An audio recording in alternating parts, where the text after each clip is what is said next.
You don't get books, it seems like. Thank you for being with us tonight. Oh, appreciate it. No problem at all. I was hoping to get just a few quick questions in. Sure. Your next event. The first question would be, what is your elevator pitch? Well, when they come past the table, it's come in, meet the author, come see the big, fat, wonderful world of me. Oh my God, I've done it so many times today. That just means that they're all books I've either written or contributed to. So I could have just one story in something, or I could have written the whole thing. No matter how much Henderson is in it, if you find something you like, I'm happy to sign them. I paid the tax. I give you a wacky bookmark. You get a choice between a bonus fiction magazine or a dip into the grab bag of absolute crap. Thank you for shopping Henderson. But wait, there's more. There is. Just tell them, okay, I will. If you find more than one thing you want, we then discount everything you buy. So, with variations. That's pretty much it. Has anyone actually bought one of your things? No. Is that possible? Well, I mean, if Bill Gates came, I believe there's 70 items on the table right now. Well, no, I guess not. 2 things sold out, so I guess we're down to at least 68. That's impressive. How do you find time to write? One, in between going to conventions and other events, everything else that you do? Well, there are hardly any other events. I go to conventions and I write. If I'm going to a film, it's because I'm going to write about it. So I've been a film critic for 35 years. Yes, anybody out there that's waiting to see Pacific Rim, oh, it's terrific. It really, really is. It's great. But I won't waste our time going off on that tangent. It's what you do. My philosophy has always been, every second of every day, everybody does exactly what they want. What do you want? Don't tell me, because I don't care. Nobody cares as much as you. And if you don't care enough to get it done, it is never going to happen. Now, as far as I'm concerned, I'm going to talk right to you guys. I don't need the competition. I don't care what kind of entertainer you want to be, writer, ice dancer, painter. Relax, put your feet up, have a beer, roll a doobie, watch TV, and die alone and forgotten. Because I don't need you in my way.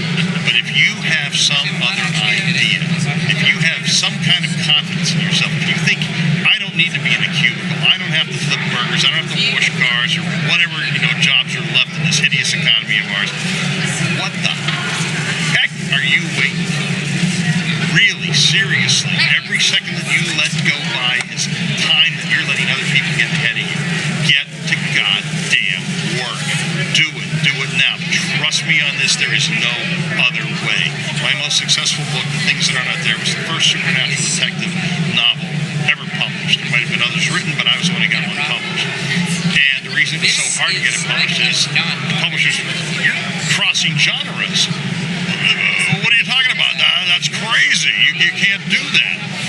Everywhere I was a published author at the time. People wanted something from me, but I wanted to write this, and no one would take it seriously. No one would talk to me about it. So finally I said, you know what? I already have a job I hate. I don't need you turning the thing I do into something else I despise. So in 4 months worth of lunch hours, I wrote that book for myself. I knew I was never going to get published again.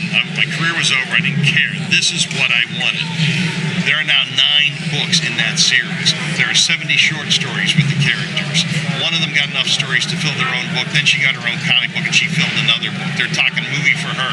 The series has been optioned for a film twice. It's in 3 different languages. I win! But that's because I wrote what I wanted to write. I did what I wanted to do. The best thing you're going to do is the thing you want to do. And you need a day job to do it. You need some kind of work, because then you are free to do what you want. As soon as you quit your day job and say, I'm going to be, you know what you're going to be? You're going to be a dancing monkey, and you're going to be dancing for nickels. And you're going to be lifting your little hat up, and you're going to be and you're going to be doing whatever there, because you know what? The rent comes due. Find a day job, whatever crappy ass white day job you can find, and then every free moment you have, work. It's probably the longest answer you've ever gotten to that question, so I'll shut up for a moment. No, but it's a great answer to the question. It covers several of the other ones I wanted to actually ask you. Hey, bonus! Hooray! another one I kind of wanted to delve into if you're around was about the publishing industry, how you've interacted with them, if that has gone well or not. Well, one from column A and one from column B. I have found in my later years that I prefer smaller publishers who cater more to your whims and leave you alone. And maybe you don't make as much money, but there's not nearly as much stress. There's not as many lies. The covers aren't completely awful. Although, sometimes, Tor, which I do stuff with, and I don't have any complaints there either, but the covers from Tor were fantastic. There's always exceptions in either direction. But by and large, the smaller the publisher, the more comfortable I am. And because I'm old, I'll be dead soon, and not upset about it. Really, the sun comes up in the morning and birds are singing. I open my eyes, not again. So I can afford to be comfortable. I have 75 books with my name on them. I don't know how many hundreds of anthologies and comic books. I've got enough to sell. So it's not so much advice to folks as something to consider. Beyond the great answer that you've already given us on what writers and people in general should do, is there any advice you could give writers just on the writing process?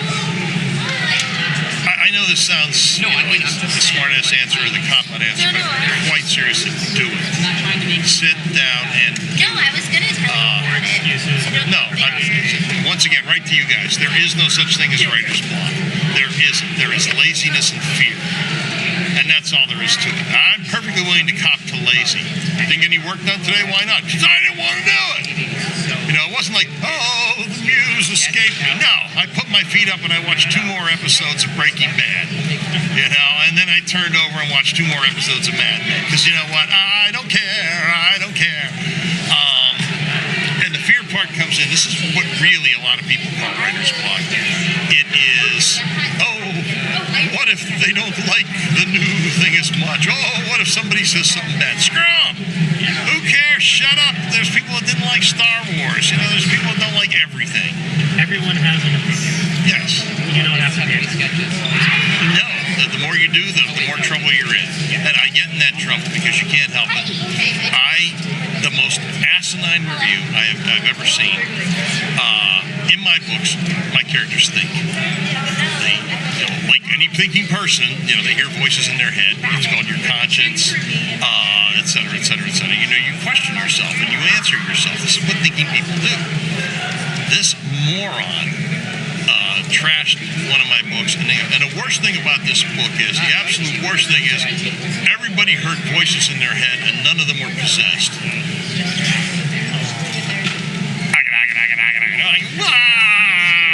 Slap that guy up the side of the head. Well, I would hope so. But this is the problem we face, and this is something that new entertainers got that we never had.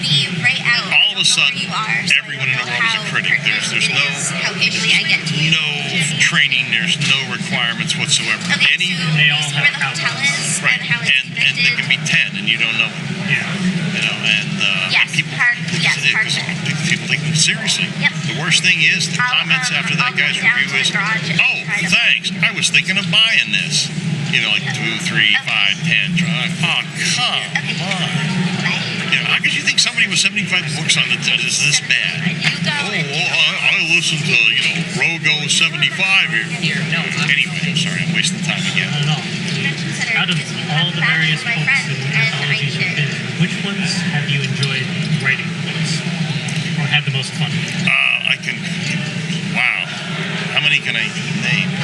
Give me Preferably not all of them. Let's just say, give me a limit. That's fine. Okay. Absolute first one, What You Pay For. They collected the stories of my hard-boiled detective. It was the first book I had published, and it stayed in print for 30 years. Okay. There are stories in there I will never top. I might tie them, but I'll never top them. And they were, just slam, bam, action, but tempered with, real thought and plot. I was young, and I was like, and another thing. I can write the same character these days, but not quite as angrily. That's certainly number one. Those stories are a part of me. The things that are not there, same. I mean, like I said before, I wrote that because I had to. Yeah. I mean, 4 months worth of lunch hours. Even if I cheated 15 minutes a day, that's still only like 120 hours to do an entire novel. And it flowed. It just poured out. Now, I write without an outline. I make everything up as I go along. Even murder mysteries, I get to the end, the clues are there. So that would be number two, absolutely. Steam-Powered Love, Tales of the Pelgimbley Institute for the Advanced Sciences and the Chaos It Caused. Old-fashioned sci-fi comedy and romantic comedy. The most romantic story I'm ever going to write is in that book, The Mambo King of the Interdimensional Dance Floor. Big old girl that I am, I start choking up just thinking about it, even though it does have the good Chip Shatner in it. It's just wonderful. It takes so long to describe it. Wendell Q. Wesleski is the smartest man in the world, and he's one of the scientists here. And many of the others do not like him because he is so intelligent. The stories revolve around some of the stories don't have Wesleski and not even a mention, and some revolve around. By the time you get to the end, the whole romance comes out. I thought the book, this is why I should never plan ahead, because I thought for sure it was going to have this tragic ending. Because Wesleski's hubris was going to, force the issue. So it took me a long time to write the last story. And eventually, when I sat down to do it, I realized that Wesleski's hubris was mine. And it's like, change everything around. Of course, you're God, you can do whatever you want, I was like, it didn't suffer up, but this is the ending I was waiting for, but I hadn't matured enough to write it. And then all of a sudden I saw that there's the answer. That's what love is all about. It's like, this is so wonderful. Absolutely one of my favorites. Now, I can name books that I love that other people put together like the rest of my comedy because oh my God. Another comedy for number 4 doesn't exist yet. But that's Everything's Better with Monkeys, The Tales of the Roosevelt.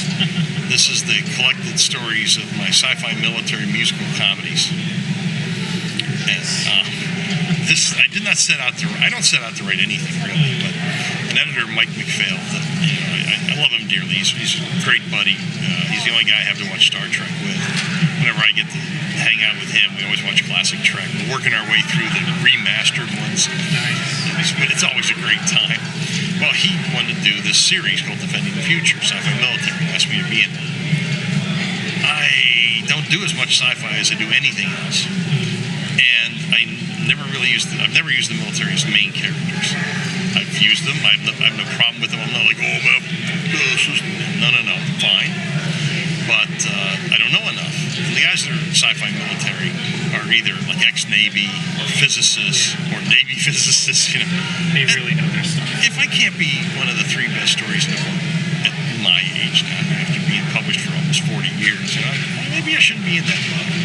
Now, what good is it going to do? You try to think seriously. But on the other hand, when you think with your heart, this is my pal. And his wife is an editor who's also one of my editors, and she wants me to be in the book. And the publisher's an even better friend of mine. They've known each other for longer. And he wants me to be in the book. All right, I'll do it. So for about 3 weeks, I swept anything I thought of. I was sure I was stealing from an old Star Trek or something. Finally, after all time, I gave myself the advice I'd given anybody else in 10 seconds. Can't play in their sandbox? Make them play in yours. Bing! The light bulb the size of Kansas goes on. I flash on an interview that Gene Kelly had given us. Mr. Kelly, why did you wear, why did you play sailors in so many of your movies? Because the pants were so easy to dance in.